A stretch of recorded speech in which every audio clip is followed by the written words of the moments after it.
Охридскиот бизнис сектор е за минималец од 500 евра. Велат раст треба да има бидејќи кај нас минималната плата е се уште најниска од секаде во регионот, но истовремено важен е растот и развојот на домашната економија, нови технологии и професионално обучени кадри. Сум за растење на платите. Македонија е со најниска минимална плата, барем треба да ги стигнеме комшиите и не смееме стално да сме најдолу, да почнеме да се движиме нагоре, ама треба паралелно со тоа да ја дигнеме и продуктивноста, да и ефикасноста на економијата, и нас многу ни треба нови технологии. Значи Македонија за целиот Балкан заостанува за технологии, заостанува за знаење. Затоа мора прво да се смени образованието, многу повеќе да се вложува во образование.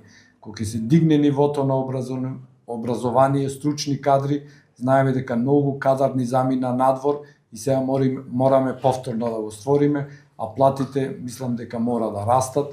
И од Стопанската комора сметаат дека барањето за раст на минималната плата е прифатливо, но велат истото мора да биде подкрепено со одредени докажувачки економски параметри.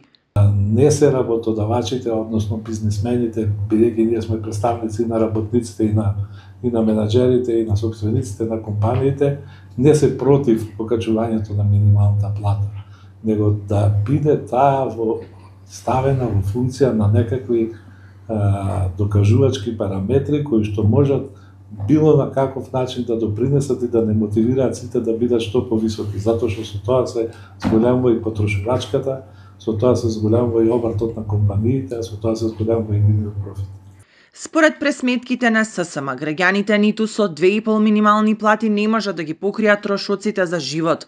По протестот на 2 април, синдикатите на 1 мај повторно ќе излезат на улица и на Меѓународниот ден на трудот ќе ги повторат своите барања за пораст на минималната плата, како и за раст на сите останати плати во земјава.